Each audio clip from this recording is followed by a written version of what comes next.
Hello and welcome back to the From the Terrace podcast. We are back with another weekly podcast where we talk a load of bollocks about football that never comes true. You can click off now. That's you. You know what you're getting. You might as well just this week's summary. Come back for the outro where we link the socials and stuff. You might as well just do that. Anyway, Well, just replay the intro for the sick music. Yeah. Me and Charles were saying, what would you do if, like, the FTT pod intro and outro music came on in the club? It was good. That's mine. DJ, crank that shit up. DJ, ready from the terrace. Reload it. Anyway, Regan, Premier League talk. We know you're really buzzing to get into it, so... First game was Brighton 2, Man United 2, except for when they scored after the final whistle. I know. Well, I mean, right, before we address the game, let's just add that. We're going to address the handball rule later, but can that be done? Are you having that? Yeah, because someone's saying, in the new rules you can do it. I was like, can you? Can you do that? Surely blowing the full-time whistle means that's it. I don't get it. I don't know, though, because like the actual incident happened before it. I know. And it was that check until the end of passage of play, which happened to be when the final whistle was blown.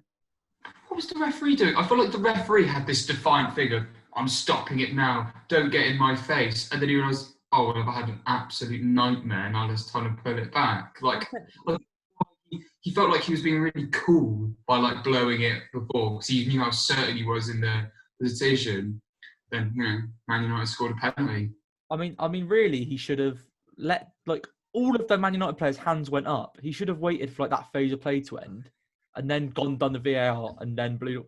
I mean, anyway, it's not important now. Man United won by 3 goals too. Man United aren't very good, are they? They looked shocking. They were terrible. How many times did Brighton hit the woodwork? I think it was 5 times during that game. Well, Trossard hit it 3 times. Yeah, Brighton really should have won that game. Really. What did we think of Man United again? I mean, they weren't convincing against Palace, and then it doesn't look like they have a way of playing, does it? It's the same thing what we said last week. Is that Solskjaer just poking the stick again, expecting different results? Yeah, that's basically what he's doing. That's what I've got to say about it. I was saying last year, you don't have that run of form. It's like on Football Manager when you just keep pressing spacebar and you keep winning games. Yeah. It's going right. But the problem with that, Charles, is you finally lose one and then you continue pressing spacebar and you keep losing games. Exactly. Yeah. That's where the analogy was going. And even when you start a new season, oh, God, spacebars are going to save you, Mr. Solskjaer. Ole Gunnar Solskjaer relies on the spacebar and team morale. That is what he is. A spacebar manager. That should be a new term. He's a spacebar manager.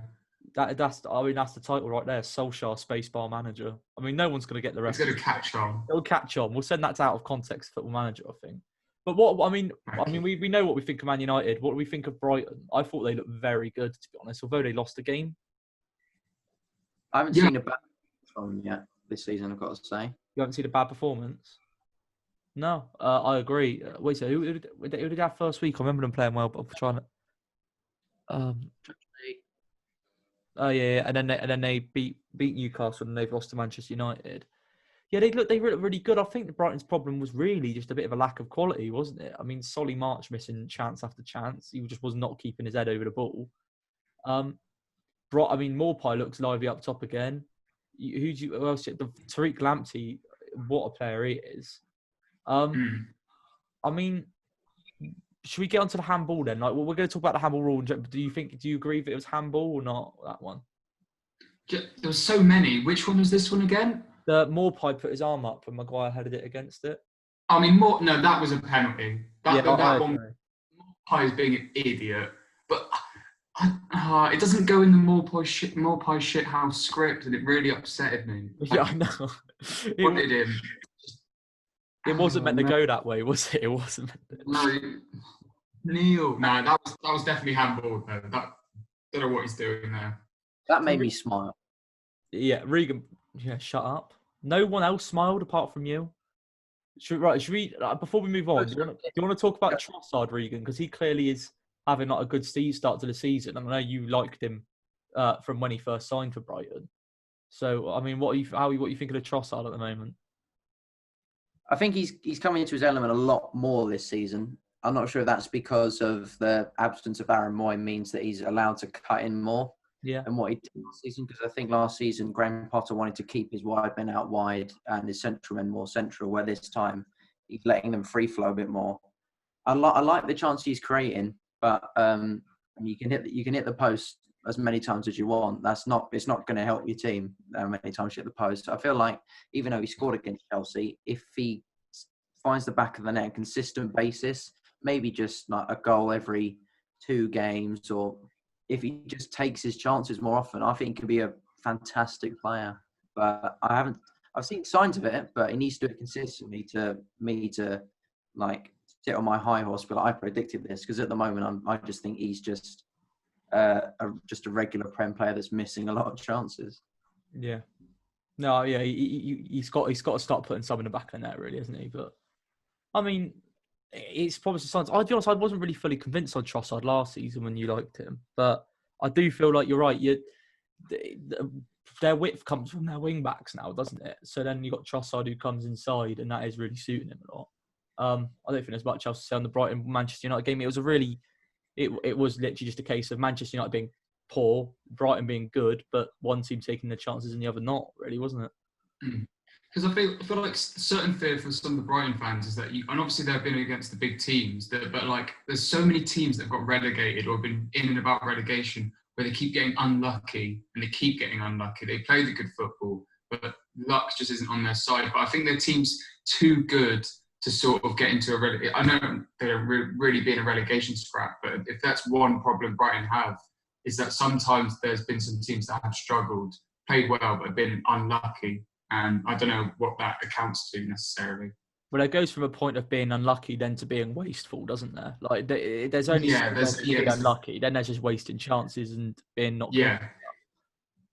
Regan, do you want to move on to the next one? The next game, Everton going perfect 3-for-3 against an actual pretty resilient and pretty good Palace team. Everton won 2-1 with Calvert-Lewin scoring again. But if I were Palace, I'd leave that game and be like, we performed admirably in that game. I don't see any signs of like them leaving with their heads low, because I'd take a lot more positives than negatives from that game. I fully agree. I think Palace were resilient. They've done the best job so far this season of keeping Everton out. And to be honest, Everton didn't really break them down. The goal came early on. Palace switched off, but after that, Palace looked pretty comfortable the whole game. And like we said, we'll get onto the handball decisions later. But Everton got lucky to win, really, didn't they? Although they still played all right on the ball. But Palace probably gave them their toughest test so far, and I think that's what Palace are going to be a lot of under Hodgson, and they were last season at times. They're just a difficult side to play against, and you've got to give Hodgson credit because he has not got his first choice defence out. He's had to drop Kouyaté back into defence. He's got Saka playing. There's no Scott Dann. There's no Gary Cahill at the moment. So you've got to give him credit for that. But would you be worried if you were an Everton fan that wasn't as free-flowing as their other performances? Or do you think still come out of the game 3 points? Doesn't matter, you can't be brilliant every week. Well, Everton of previous seasons, that's pretty much what Everton have never been able to do, is win games when they haven't been good. And I think it's an encouraging sign that they were able to win despite the circumstances, that they were able to get the 3 points against a solid Palace team where, I don't know, a couple of years ago, you'd see that result and it's maybe 1-0 Palace or something like that. So I think it's really encouraging that whilst they have those games against West Brom where they completely tear apart a team, they're also able to, do well against, even when they're either considered a bit lucky. No, I completely agree on that. Do you want anything to add to that, Regan? Or do you agree? Yeah, I was literally about to say what Charles said, so no. That's also, big man Seamus Coleman bigged him up last week. It's a sign of champions. Sign of a champion. We'll see what Fantasy Premier League champion. Yeah. Oh, by the way, we'll just like to say, we're in a group of all of our mates on Fantasy Premier League, and there's a reason you guys watch this show. We're the top 3 in that league. We are the top three. Say no more. I mean, I'm first, but Yeah, don't worry about that. Top three is fine. Just leave it at that. Yeah, leave it for that. What are you doing? Right, next game. First half Barcelona, second half West Brom 3, Chelsea 3. I mean, I think we'll address the elephant in the room straight away, and it's not me. It's Callum Robinson, average player of the week. Yes, my boy.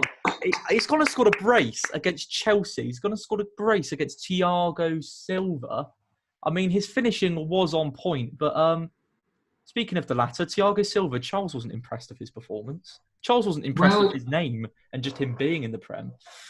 Well, no. Let me. No, I think it's just interesting because Thiago Silva was signed with the whole idea that he's going to be the experience, he's going to be the calm head, and now that he's made a mistake in his first start, it kind of puts that whole transfer into question. Where you've gone, well, if he is going to make 2 or 3 mistakes, 4 more mistakes a season, then kind of what was the point in bringing him in? But I saw someone on Twitter say, someone was like, oh, Thiago Silva doesn't know the language. And some Chelsea fan said, oh, he doesn't need to speak English. He can speak the language of football. Then look what happened. You gave it away to Callum Robinson. Cheers. The language of football. Have a day off. It's a sort of like football Twitter people who go like, oh, it's the beautiful game. And they show like a 5-second clip of Thiago Silva going like that to someone and be like, well, yeah, he knows how to point. Like, utter shite. You still need to be able to communicate on the football field. You still need to be able to, and let's be honest, Thiago Silva was terrible. He got hooked off after not long in the second half. I mean, has Frank Lampard just had the most career mode transfer window? Oh. No. I don't. Yeah, I think it's a bit early, but it's not looking good. It whiffs of career mode. It does whiff of career mode, and a lot of those times, it doesn't go well, does it? It doesn't go well when people do that. QPR always had a transfer thing in the Premier League, whiffed of career mode. Yeah. Bizarre. Yeah. I mean, just the one thing that I think sums up Chelsea's transfer window is that I personally thought Timo Werner would be a great signing. He did score against Spurs, to be honest, in the Cup. And I thought, number 9, Timo Werner through the middle, that'll suit Chelsea. But I've had a couple of people tell me, I didn't really know this, but in the Bundesliga, apparently Werner sort of played in off the left. Because he played sort of as a left forward sort of role for Leipzig. And I thought, that doesn't matter. Werner can play striker. He's Timo Werner. But now I'm seeing it. I was seeing the first few games for Chelsea. He does love that left channel and he does seem to hog it a lot, which means Chelsea then lacks someone who's in the box and it ends up being like Mason Mount through the centre. And I think Lampard hasn't even realised that he likes to play off the left. Do you know what I mean? Whereas he keeps naming him as a striker still. And it's already got into 3 or 4 games into the season. He's gone, oh crap, he can't play up front, can he? And he's played Tammy Abraham up top. And it does... I mean, I've backed Frank Lampard, but it does seem a bit worrying that he didn't really know how to get the best out of the signings he's just brought in. But yeah, I mean, are we going to say anything about West Brom? It was just a fluke first half, where Chelsea gifted them 3 goals on it. Fluke, and they showed their true colours second half. So yeah, they were crap. They weren't even good in the game at all. They just took their chances. And it proves that no matter how many players you bring in, it's going to be the 3 Englishmen that's the grab you the goals at the end of the day, isn't it? Yeah. No matter how many million Mount, Hudson-Odoi and Abraham score your goals. Exactly. So basically, Rule don't bring in foreigners. Exactly. Frank Lampard, you've made a huge mistake. Mistake? What have you done? Right, we'll move on to the next game, which couldn't be any more boring if I made it, even if I wore a clown nose. What are you on about? Why would that make it better? I was trying to find something exciting, but like try and liven up Burnley nil. If you wore a clown nose, I question your relationship with children. Put it that way. Yeah. I was trying to find something to try and liven up the fact that it was Southampton one, but that was about it. That's Southampton 1, Burnley 0. I over, but Burnley just a crap, aren't they? Burnley are a team who are built off solid defensive work, but don't have their two good defenders in, so they're screwed. Next game. Oh no, it does say it all. The game was literally non-existent, boring. How about Che Adams assist. Sorry. Great. How about a more exciting game of Sheffield United 0 Leeds 1? I mean, I'm going to sit back from this because I didn't actually watch it, but I was there for the Patrick Bamford goal. And Bamford's on fire. Every Premier League defence is terrified, aren't they? No. Oh. Are they not? Oh, he scored against mine. Never mind. Yeah, exactly. There you go. I mean, actually, I think that's an interesting point for the game. We'll talk about Sheffield United, but also thoughts on Patrick Bamford, because Regan, you backed Rodrigo to come in and score the goals, or at least do to start the games for Leeds, and he's getting double subbed. He's getting hooked off, and Patrick Bamford's the one turning up. I've been saying I think Patrick Bamford actually suits the Premier League more than the Championship. He was just unlucky enough to go up into the Premier League with shitty Middlesbrough last time, who were awful. And this time he's actually got a side who play good football, but suits him. Whereas Rodrigo's not exactly hit the ground running, has he? Give him time. He's a world-class striker. I say this. He's top 5. He's top 5. He's not even top 5 at Leeds. That's maybe, but I'm not going to say it's a fluke that he scored. The Bamford's on this hot run of form, but it might be. I don't know. He's got those upper middle class back post vibes. Like, they can't stop it. Teams they I mean, yeah, that's exactly. He definitely tells the defender that he's from Eton, and while they try to abuse him for being middle class, he goes into the back. Yeah. They definitely go, "Oh, council house, what bang!" Patrick Bamford is the epitome of working class oppression in the Premier League. He symbolises. Yeah, that's what I mean. He's absolutely tearing it down. Patrick Bamford doing well in the Premier League is actually a metaphor for the political system climate we're currently in. He gives the working class a little sense that they have something to hold on to, something to dream about. So they've got a chance in life. Middle class, bang, it's at home. The Sheffield are all like, no. The city of Sheffield are on their working class knees as Patrick Bamford. Just the image of Patty Bamford climbing over the working class defender is just everything. And let's be honest, that whole back line is working class with Sheffield United. Jack Robinson and Jack O'Connell with it. Oh, it's brilliant. I mean, speaking of the working class being oppressed, Sheffield United are terrible near the bottom of the Premier League, aren't they? I mean, thoughts on Sheffield United at the moment? I mean, do we think... Huh? They got bailed out by Aaron Ramsdale countless times that game. I feel like that if they had any other keeper... apart from Aaron Ramsdale, Leeds could have scored 3 or 4. Do we think they are actual relegation candidates now? Because none of us predicted it at the beginning of the season. I know it's still early. That you've. I mean, you've got to have them as candidates, surely. I mean, you've got to put them in the discussion. Obviously, it's early, and I don't know. It's because obviously you can have a bad start to a season, but it's the way they finished last season as well that's really concerning. Have teams worked them out, or have started to stop underestimating them? Maybe, I don't know. No, I agree. I think it'd be a bit harsh to get worried just after 3 games, but it's not just 3 games of Sheffield United, is it? It was the whole of post-lockdown last time, and now that they don't have their fans there, let's be honest, Sheffield United were always a team who lacked ability, but had a good system that worked for them, and they were backed by a man who obviously it's just there was so much passion involved there. The fans who pushed them all the way. They had a brilliant record at Bramall Lane. Now, no fans there. Teams are beginning to not underestimate them. They're beginning to treat them like they're actually a hard place to go to. And then the quality's coming through, and their quality is very low, in all honesty. It is. It's not good enough. They don't have the strikers. Billy Sharp, as much as we love him, he's not a Premier League striker. He's getting on. Ollie McBurney, I'm still not convinced by. Lys Mousset, he's not a natural goal scorer, and Dave McGoldrick doesn't score goals. So I don't really know where the goals are coming from with Sheffield United at the moment. Because Bill, have you not seen the news transfer? Ollie Burke. This is what I was about to say. Ollie Burke and Dave McGoldrick up top.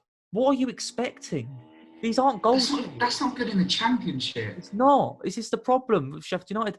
I don't know what Chris Wilder's sort of team selection is at the moment. Where are Max Lowe and Jayden Bogle? They need to They were two great signings who haven't featured yet. Maybe Wilder's getting a bit too stubborn with his team. I'm not too sure. But it feels harsh to criticise him because of how well he's done. But I do feel like Sheffield United are getting found out now. And if their system's not working and being found out, then they don't have the quality to win games. So they are actually relegation candidates for me at the moment. I agree, because it's a similar situation to what Burnley were in a couple of years ago, where they finished quite high up. And then coming into the next season, they started off well, contrary to Sheffield United. But just as more and more teams figured out that it's the exact same players over and over again, they're just everyone just start figuring them out and limit the amount of goals they score and just extract and basically get the best out of their attackers against Sheffield United's defence, because everyone knows how to work them out and go past them. It's weird to think they could be in a relegation fight, because it's the same players that performed so well that they're in the position that they were in last season. But they don't bring anyone else in, and Chris Wilder does not change his tactics any way at all. And he expects to be like Sean Dyche's Burnley and just walk through every Premier League season. Then I think he might be in for a bit of a shock come the end of it. Mm-hmm. Right. Next game. I actually didn't know a lot about this game until like 3 hours later. But Tottenham won, Newcastle won. Was this like the main handball thing? Yeah, it was. So I've just got a notification saying we're running out of time, but we can restart afterwards. It's fine. We'll get with the Premier League. The handball. So basically, Tottenham just completely dominated the game. Should have been about 4-0 up in the first half, probably. Didn't take their chances, and then second half, just nothing happened. It was a bit of a non-starter. It was just, and like you say, it's as much as Spurs were ridiculously unlucky. The handball was an absolute disgrace. They were only 1-0 up, and you're always vulnerable at 1-0 up. It was a matter of just not taking chances, really. There's that whole thing being vulnerable at 1-0 up, but Newcastle didn't even put up a fight to get back in it. Yeah, you're right. I'd say fair enough. Most times you should kill the game at 2-0, but there wasn't even a sign that Newcastle were going to get close to Spurs' box. Mourinho was chatting a lot about boxes in post-match interview. I don't know what he was on about, but honestly, because we're going to talk about this after with the handball rule, but that when you say it's killing football, it's a bit dramatic. But that's why Spurs did nothing wrong in that game, particularly other than not get the second goal. But Newcastle did nothing. No, Newcastle did do nothing, and it's so hard. It's just hard to really analyse the game. That's what it was. It was Spurs just they missed a couple of chances. Newcastle offering nothing, and they're just getting away with it. I mean, the only talking point is the handball. We'll get onto handball. I say, well, you know what? We'll get onto the handball rule later. But let's get onto that specific handball. I think we can all agree it wasn't handball, was it? No. I mean, why do you think they've given it then? Because I think it was Roy Keane on Monday Night Football said he thinks that one was handball. So, is there debate for it, or is that Roy Keane being hard? But what I don't get is the two main things that I don't get is the proximity of it. It's literally 2 yards out, and also he's not looking at it. But how do you expect a defender to jump?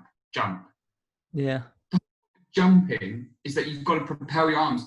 And it wasn't like he was going like, I don't really need to show it. You know what an arm going out looks like. It wasn't even anything that dramatic with the way he was jumping. He wasn't jumping like a starfish. It was behind him. To be fair, we could go on about it for ages. But the bit that I don't get is the proximity and the fact that how are you meant to jump as a defender if your arms can't go?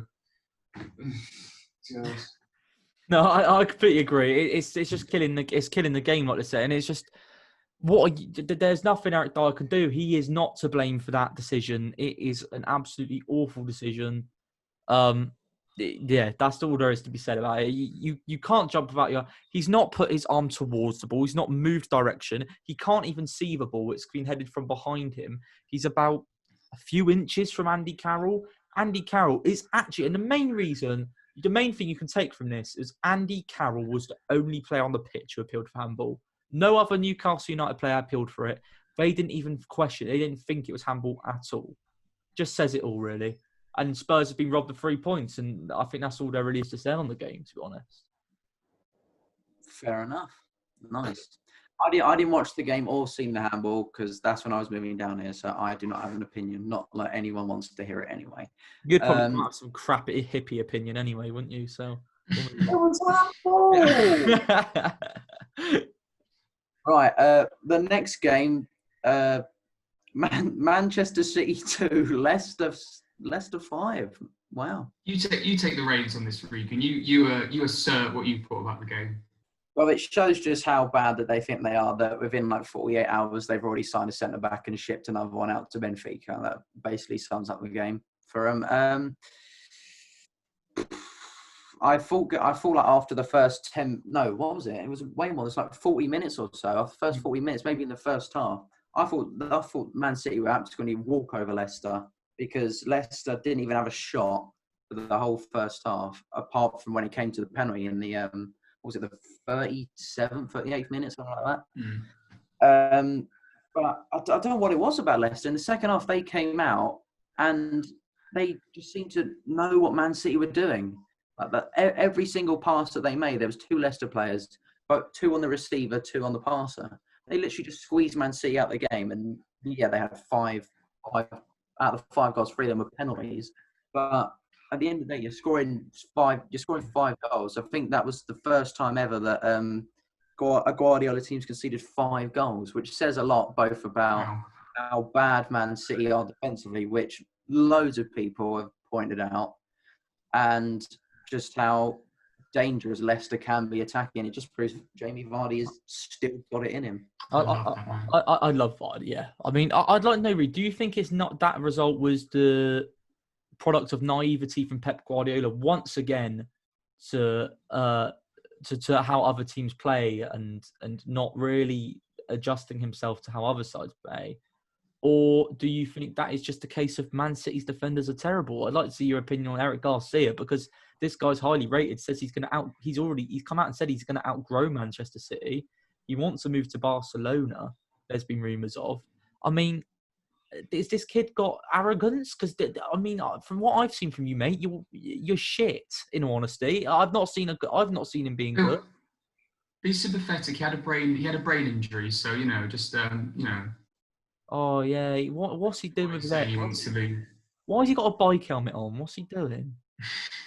I mean, there's definitely going to be some sort of medical reason. I don't know. Oh, 100%. But, I mean, it's just a callous joke about him being a bit funny in the head. Yeah, I mean, go on, Reed. What's your thoughts on Garcia then? Because I just think that's terrible. And what's your thoughts on Nathan Ake as well? Because I've watched Man City many times, and I have not seen a single moment from Eric Garcia that's made me think he deserves to start for Man City, get a move to Barcelona, or even play for more than 45 minutes in the league, I've got to be honest. He's basically a Spanish version of Michael Keane, playing in a team which makes you look good because you've got star-studded players in front of him. I don't think he should be playing. I would take John Stones over him, and I don't like John Stones. And I think, aside from Laporte and Ruben Diaz coming in, which I think those two would, if they stayed healthy, would shut out goals completely. I think Nathan Ake is probably their 3rd best centre-back, the way he's been playing. Okay. And it's good for Nathan Ake because he's on a title challenging team, and he's actually playing well, and he shows he can still perform in teams which are actually quite good.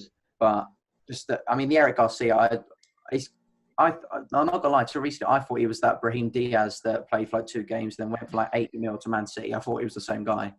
That's how little I knew about him. But if he wants to move to Barcelona, sure, be my guest. Ship him off. I mean, we've got to attend a discussion on Man City soon, but do you think Manchester City have to have Laporte in their team to win the league? With the players they've got to fulfill that role, yes. And that's not how it should be. That's not the sort of mentality. With the amount we've seen the stats. we've seen the stats of about £500 million spent on that defence and goalkeeper by Pep Guardiola, and he's barely got one right. He's got. I'd say he's got two right. I'd say he's got Laporte right, and I'd say he's got Kyle Walker right. I wouldn't say he's got any other. And Edison, sorry, he's got Edison the goalkeeper, but he failed with the keeper before. He got Bravo in. He's got Hal Cancelo. He's not really played much football. Benjamin Mendy's been an injury and not even been that good at times. And then John Stones, bit of a failure, wasn't he? I mean, we'll see how this Ruben Diaz does. We know Tottenham wanted him, but if it's another failure, then I think you really got to start questioning Pep's business, haven't you? Yeah, you've got to question not just his business, but also just the recruitment at the club, essentially, because you can't spend that much on one area and then have so many flops or just players that Pep doesn't even use. Like, what's the point of spending like 60 mil on Cancelo and only playing him in the cup?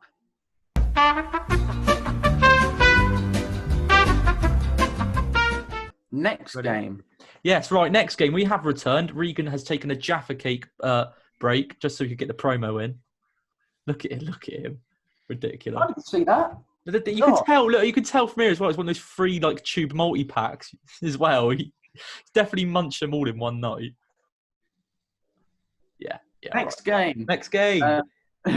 West Ham somehow thrashing Wolves by 4-0. And always believed in West Ham. Always believed in them. Well, we're giving West Ham performance of the week. Who would have thought it? West Ham 4-0 against Wolves. I mean, in all honesty, it was 4-0, but one of the most boring 4-0s I've ever watched because I fell asleep on the sofa watching it.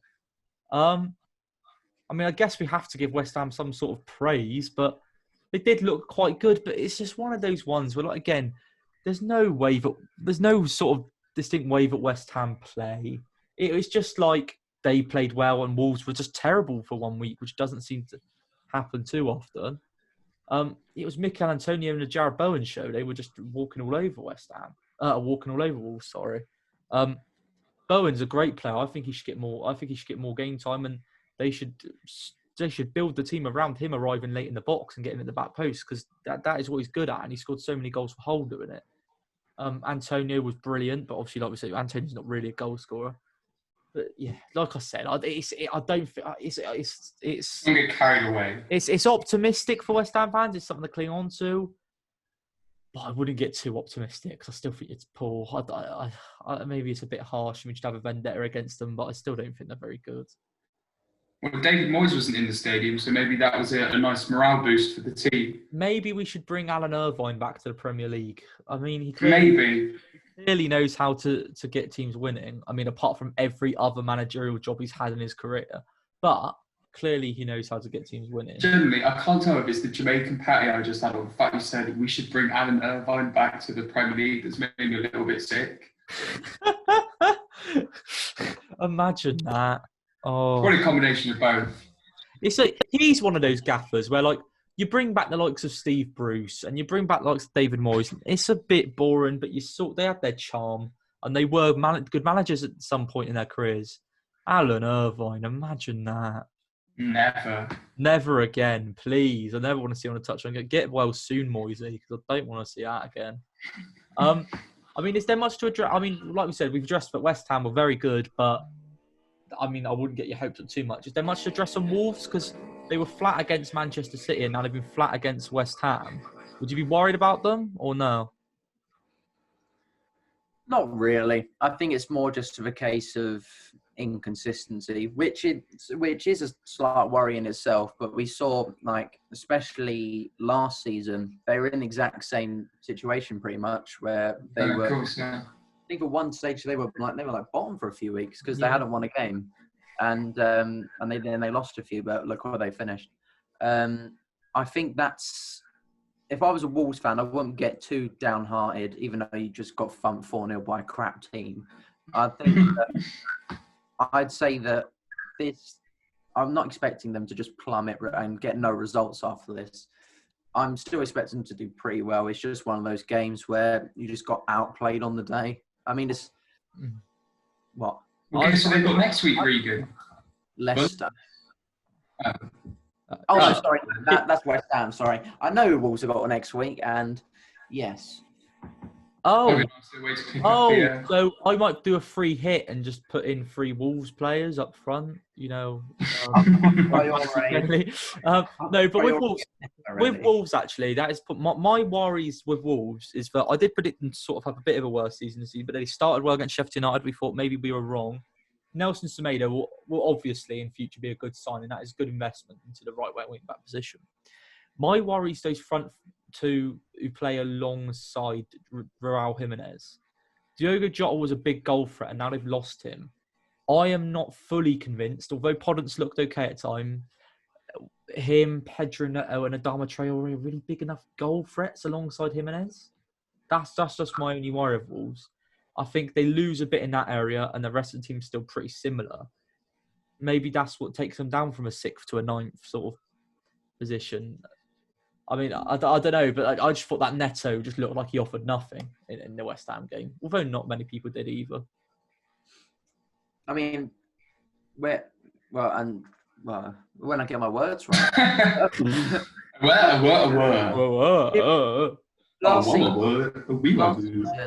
Last season, Jimenez and Jota were the only 2 major goal threats because Adama Traore was just there on the wing, just carry the ball forward and sprint as fast as he could and then play it across to Jimenez. That's basically it. So you've lost a lot of goal input from Jota.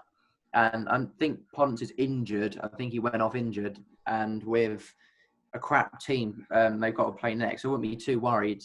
But it's true. And yeah, we've seen I've seen Pedro Neto sometimes perform really well and grab a few key goals. But I'm not expecting him to be like Diogo Jota and score 10, 11 goals a season. But I think they're going to... Silva! Oh, isn't it right? This guy, right, 18, you've got to give him a chance. But I've seen this. I've said this in every game he's come on in. Looks lightweight and doesn't... I mean, I know he's 18 and got to get used to a new league. It's a bit harsh. He must have talent if he's been bought for that much money. But I think that's got flop written all over it, that. Clip it up now when he scored 20 goals, but that doesn't convince me at all. He does not look like he wants a challenge whatsoever. And if Wolves are quite a physical team, they're built around being sort of robust and they play good football, obviously. They're not a hoofball team, but they are strong they're strong Wolves, and he doesn't really look like he suits them. We are getting in danger of something a bit like Paul Merson right now. Yeah, we're getting a bit Brexit here. I think we'll calm down a bit. Move on to the next game. Move on to the next game before we say something worrying. Right, next game, Bill, go ahead. Bill. I think we. Okay. So, Fulham 0, Aston Villa Football Club 3. 2 relegation contenders fighting against each other. And fighting is a strong word. Fulham go down with a whimper. Me and Charles were watching it, and we thought, Aston Villa are going to win this game, aren't they? Just because Fulham are so bad.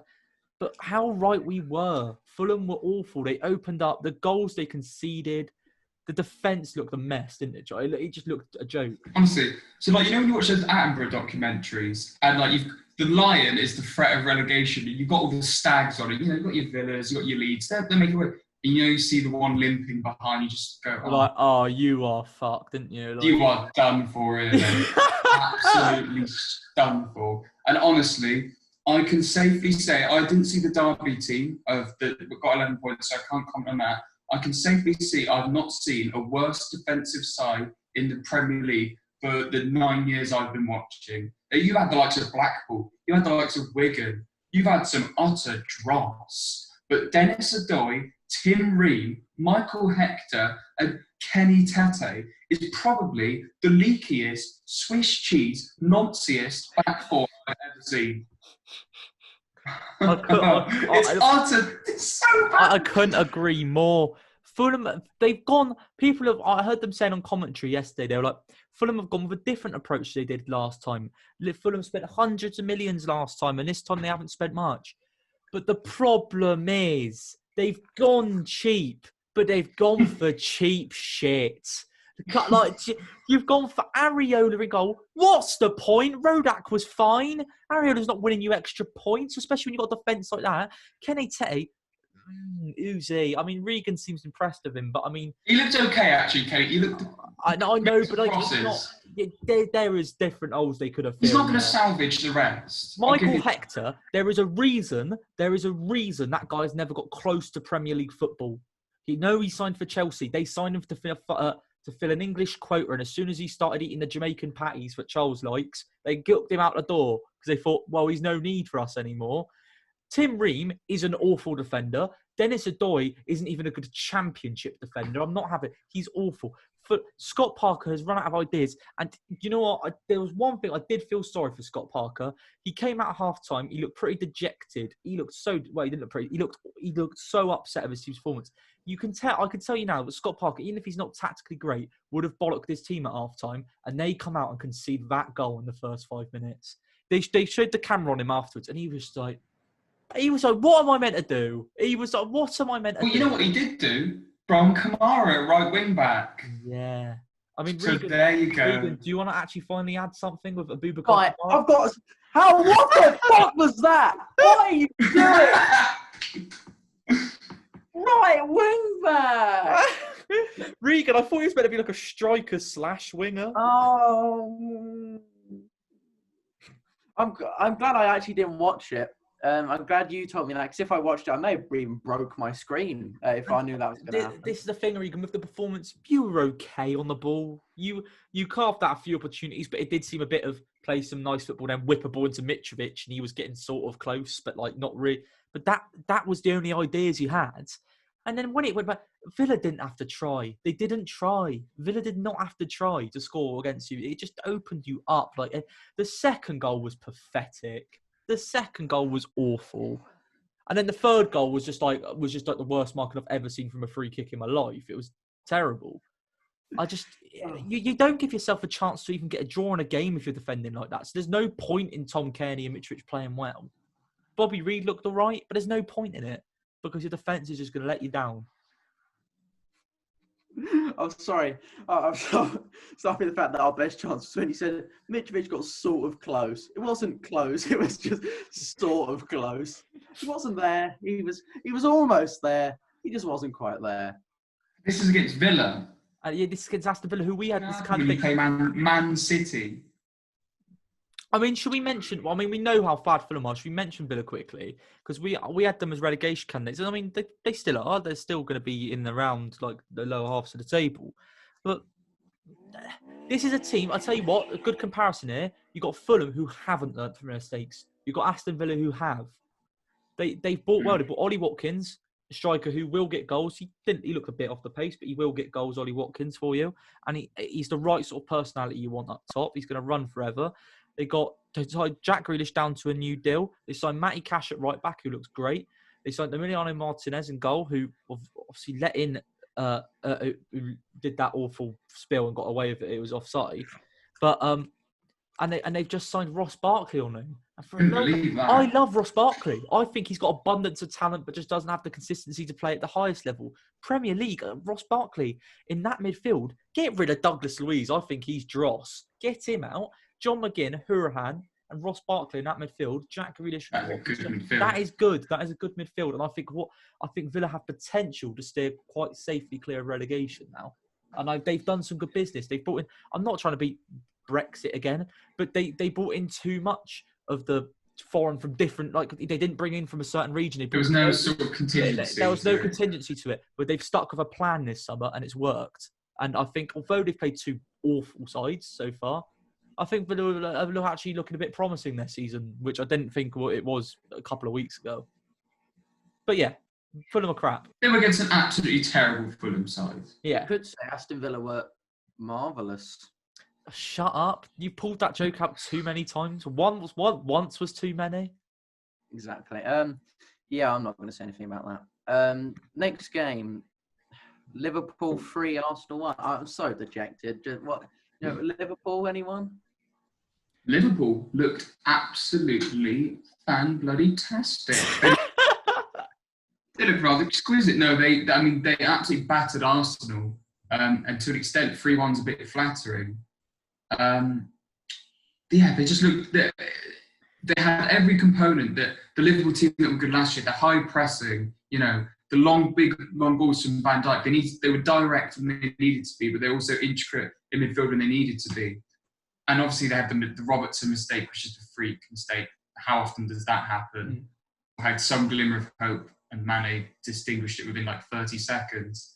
But one thing I will say is that I did say this to Bill. I genuinely think that under a different manager, that had 6-0 written all over it, like an actual embarrassment. Obviously, we got battered, but it was an embarrassment, and that's probably it's a positive to an extent for Arsenal. I saw on AFTV them having a massive go. I'm sorry, it's an uncompleted Arsenal team that played against a Liverpool team that were absolutely phenomenal. And to be honest, all praises for Liverpool, but a bit of praise for Arsenal for not absolutely collapsing. Yeah, I think it was Liverpool's press just worked perfectly. They were at it the whole game, which meant that Arsenal's. You can see what Arsenal were trying to do, and it's worked so well for them under Arteta. They're trying to suck Liverpool's press in and then go bang bang and pop around it.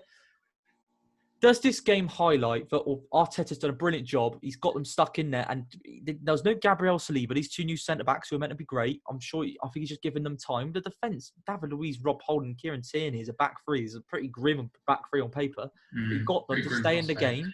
They were in it for the whole time, and they had a chance to make it 2-2. I think the thing that summed up Arsenal was Granit Xhaka and Mohamed El-Neni in there.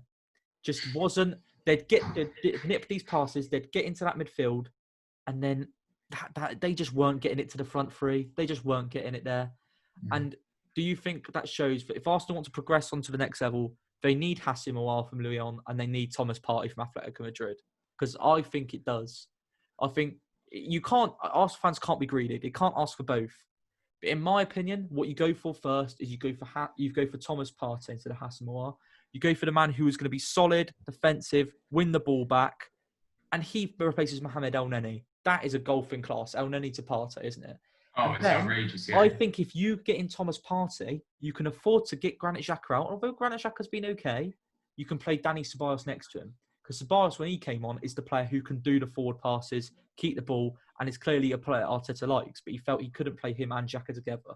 I think if you bring Partey and you play Ceballos next to him, that's what takes Arsenal to a level where, on their day, if they stuck in that game for longer and did it, they could have beat Liverpool, even though they wouldn't have deserved it. They could have done it. I think that was the difference. Yeah. Xhaka and El-Neni were just not getting the ball to the Arsenal's front three enough. Because of Liverpool's press being so good, Arsenal just didn't really have chances to score, apart from that one Lacazette one and his goal. Yeah, I mean, that's kind of... And obviously Diogo Jota scoring at the end as well is just that confirmation that extra quality, either off the bench or if you've got an injury, or even if you want to play the game a little bit differently, maybe... Well, sub out Firmino, if you've got any sense. But I mean, that is a great signing. And I know it's premature to say, scored after one game. But it's... Because the problem is, I feel with the Liverpool front three, even though they did score loads of goals, what will take them to maybe even another level is that feeling of, we could get replaced if we aren't performing so well. Maybe I might bring up Firmino's game. I hope not, because he's very average. But I think it's a great signing. Right, Regan, do you want to move on to predictions, mate? Can do, yeah. We all had a pretty crap week this week. Bill, you won this week, actually. Oh, hey! Oh, yes. 4. Huh? What did I get? 4. I got 3, and Charles only guessed Everton and Southampton, right? Jesus. That is terrible. That is poor. Yeah, I mean, there was a few shock results in there, wasn't there, this week? Bill was the only one to predict Aston Villa to win. What? What was I doing? What were you two doing? I have to back my team. I'm not going to anymore, but I have to back. Did I say... Was I on drugs? Was I... You also predicted Arsenal to beat Liverpool, Charles. Oh, that was just a freak feeling I had. That I could justify that to an extent. What was I thinking? Oh, right. Anyway, should we move on to... Go on, Regan, do it for me. It's on there. Oh, is it on there? That's the Flames, is it? Veracruz is the Flames. Okay. It's hot topics this week. And obviously, like I've alluded to earlier, we are talking about the handball rule. I mean, I'm assuming we all disagree it's wrong. I just want to hear Regan's thought on this because you know what he's like. Got to be honest, I don't really know much about it because I was kind of out of Where have you been? I was kind of out of the football loop this weekend because I was working on Saturday and then I basically spent all of Sunday moving down here, so I didn't really know much about it. Have you at least seen the decisions or no? Not really, no. So you've got Neil Maupay's one that was giving us fair play. You've had Joel Ward, who's had his arms right down by his side, like perfectly down side, and Digne looks like he's gone to chest it, but then he's actually headed it down. He's hit Ward's arm, not interfered with play much. He literally can't get out of the way of it. He's just and they've given a penalty after VAR doing a long debate over it. The Eric Dyer one was an absolute joke, as we've seen. Gross. It was disgrace. And I think the rule is at the moment that it is pretty much along the lines, if it hits your hand, it's a penalty. And obviously, it's the same as if it hits your hand before a goal, that's it, it's not a goal. I mean, they've said that they're trying to adapt the game to the technology so that like it's like there's consistency in it. If it hits your hand, it's consistently, it's handball pretty much. But don't you think it's wrong to change the rules to suiting VAR? Shouldn't VAR be adapted and changed to suit the game? Because the game is just getting ridiculous now. And there's got to be some level of common sense. Like, I'm sorry, I'm a believer that in some cases ignorance is bliss. If none of the players react, and even if the VAR looks at it and goes, there's a chance, because there are times where VAR will spot something that no player will see. Even that's very, very unlikely. But if not a single player on the pitch even brings it up, is it even worth bringing it up? Just in terms of a sport, in terms of a spectacle to watch. Because you can get finicky, you can get really... Imagine if they did it with, I don't know, started analysing tackles and at what specific part of the leg they were at. If there's some cut-off line where if it's here, it's a yellow. If it's here, it's a red. If you go from this angle, it's a red. Just play the game at points. And I know that's such a cop-out thing to say. It's such a generic statement. But there are some times where you've just got to let the sport be the sport and not get involved with all these very specific wordy... I've lost all words because it infuriates me. The idea that there are some people on a panel just going, oh, God, I don't know what benefit, because it makes them look a knob, it makes us look a knob, it makes the teams look a knob. Nobody comes out good from it. Everyone's having a go at each other. Everyone's at each other's necks. It's just the biggest farce in football ever. Go to Sunday League. This is the problem with VAR, and I know Regan is still very much an advocate of VAR, but I feel like obviously the system isn't. Regan, you are sort of right. It's not the system's fault. It's how we use the system. But the system, I don't think you can trust the people in charge of football to use the system right, which is why I don't like it. These offsides for a little bit of your armpit being offside, these handballs just because it just hit your hand but didn't have any effect on play. Just the small little details. And Charles is right, it could go into that point where if you put in a foul at a certain play, it gets changed to a red card. You can't. Football is such a sport that's random. It's like, that's why we love it. It's random. Anything can happen. Some things go certain ways. It's inconsistent, football. Football being inconsistent is part of the brilliance of it. As soon as you start trying to turn it into something like baseball, which is much easier to use these sort of systems, or basketball or something, then you're just losing what football is, I think. And the handball rule's absolutely ridiculous. And if they're trying to get consistency, you are getting it. But you're getting consistently shit. So there's no point. You're doing worse. You're getting consistency. Oh, no one can moan. We got the same results. You got the same handball. They are on course to having 88 handball penalties given this season. When the most in like the last few seasons has been like 6 or 5. They're on course for 88 handball penalties this season if it carries on the way it is. That's a joke. That just changes the game. And they're saying, oh, it's more fun, more penalties, more goals. No one enjoys a penalty goal, do they? Way. No one enjoys a penalty goal. So the point with a penalty is that it's a special moment. Every time the ball gets into the box, you shouldn't have to be conditioning to yourself to be like, well, let's look up for the handball, let's look up for the thing. And it's again a cop-out argument to be like, the art of defending's been lost. I hate to be a defender and have to worry every time you get close to the football that you're going to give away a handball. And it's just, like you say, football, the reason why we love it, it's because it's emotional. It's because there's a stroke of luck. There's a stroke of the unpredictability. And once you make it, put it in completely in the hands of some wankers, you don't have a fucking clue. It makes me so mad. It makes me I think Roy Hodgson and Dean Smith covered it perfectly. Dean Smith said, they asked him, how have you told your players to defend now, and how have you told them to make sure they don't succumb to that handball rule? And he said, I can't tell them how, because I don't know. Because how are you meant to tell your defenders not to defend with their arms? How are you telling them not? You can't tell them how to succumb to it. You can't teach people how to not get the ball hit on your arm. Doesn't matter where your arm is. It could be behind your back. There's still a chance it's somehow going to get hit. And if it gets hit at the moment, it's a penalty. There's not much anyone can do. And if there's not much anyone can do and you just succumb to it, then you know something's wrong. Anyway, Regan. Regan, want to start? That was a very... Because it's pissing us off. Regan. I was going to say something about it, but that's the VAR, not handball, so I'm going to... well, it's not VAR this week, it's handball, so... Yeah. We'll move on. Regan, I can hear the rustle of keys. I can hear an engine starting. I can hear a horn. Keys? There he goes. He's got them. Beep, beep. Get back in the Jeep. It's time for Regan's road trip. You've seen the keys for the first time. What a sight. Where have you been? Red key somehow. Oh, yeah. Where have you been this week, Regan? Have you actually? No. No. Cheers. No, it was a farce.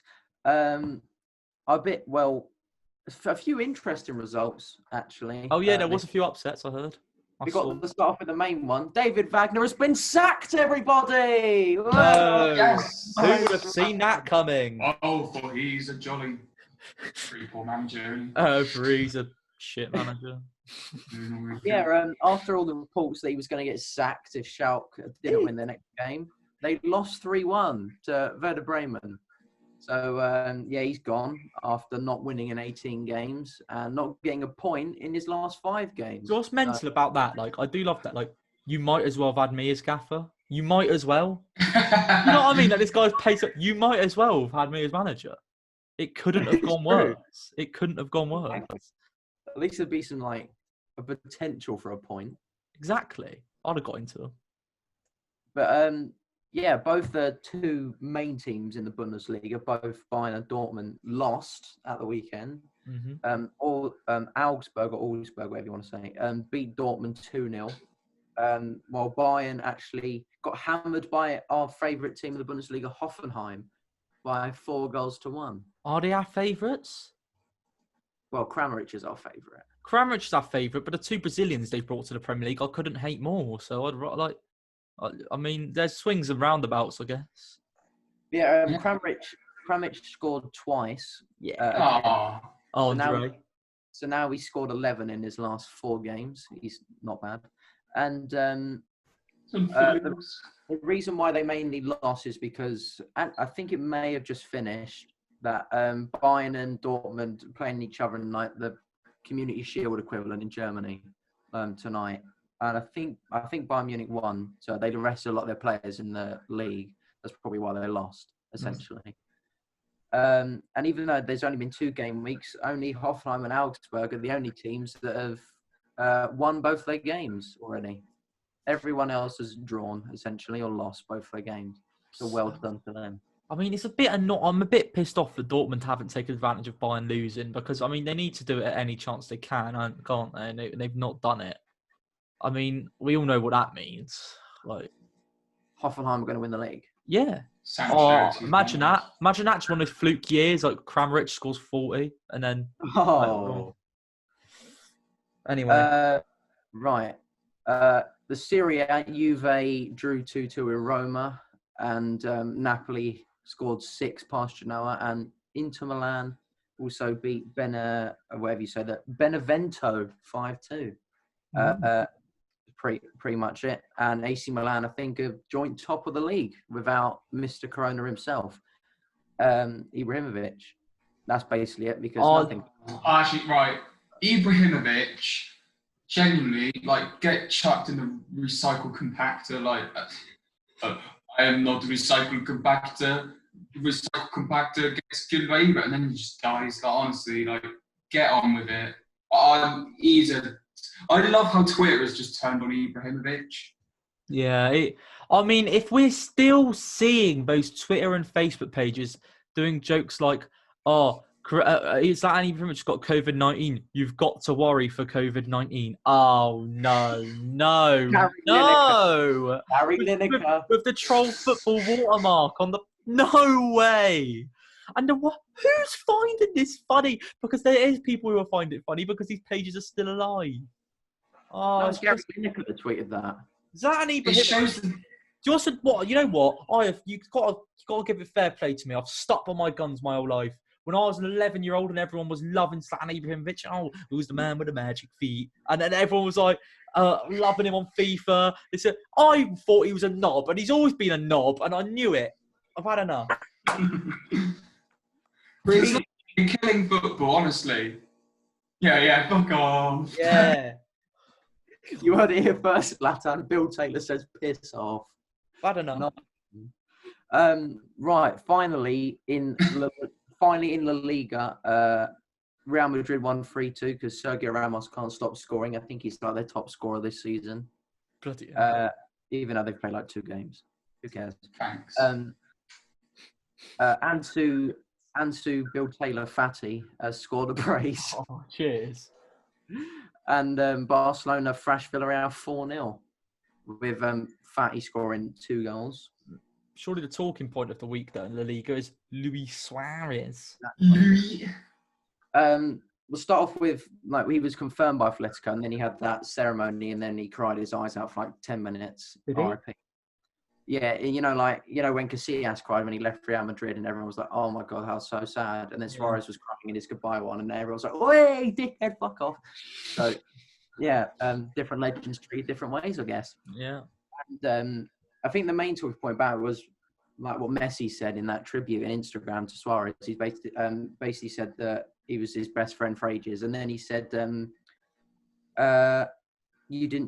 he said Suarez didn't deserve to go out the way he did, but he expects nothing less from the club. Yeah. Like how they treated him. I was like, well, your club's in a bit of a shit. I'll get your perspective on this. I'm a bit pissed off of Messi saying that. I'm sorry.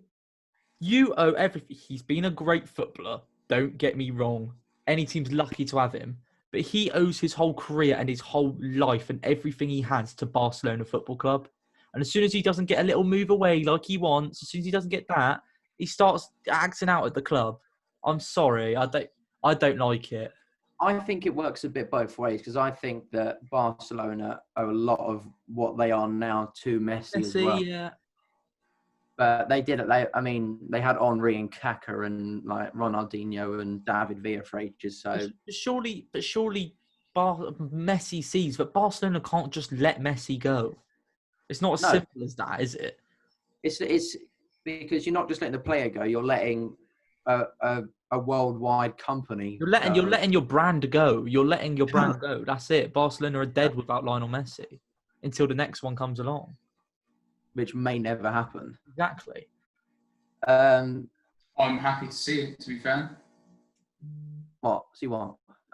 Just the Camp Nou coming to building site, like, you know what I mean? Yeah, just knock it down. Just knock it down like Griffin Park. Finally, nice one. Luis Suarez played 90 minutes for Atletico on his debut against Granada, and he scored a brace and got an assist. Indeed. I mean, Suarez and Costa up front, it just screams havoc, doesn't it? And Morata. Cheers. So Diego Costa said in his thing, he was like, they were asking about like the partnership. To be fair, I've said this now, this could be fake, but I did see it. Yeah. You know, it's translated, it must be real, but it was like, Suarez is the teeth and I'm he's the biter and I'm the kicker. Yeah. That's true. I really hope that's true. I mean, there's nothing I'd want more now than Atletico Madrid to go and sign Neil Maupay and then just play long ball front three, Suarez, Diego Costa and Maupay, and just win everything. Attack at everyone. Yeah. I mean, we shouldn't be advocating it. And as long as no one is seriously harmed, I mean, I love a stamp, don't you? Like, do you know what I mean? Like, and a kick. Oh, mate, honestly, the Queen Victoria, she's looking mighty fine. Get it? Stamp. Right. Is that the road trip? I'm assuming that's not how you wanted to end it, but So finally, congratulations to Alvaro Morata, who had a kid. I have to end it on Morata every week. who had a kid? I decided from now on it has to end with Morata every single week, one way or another. All right. So what are you going to say next week? He had pasta for his dinner, like. Nah. I mean, Charles, we all know what he had for dinner. I don't want to say it, but like it definitely rhymes with like Mayella.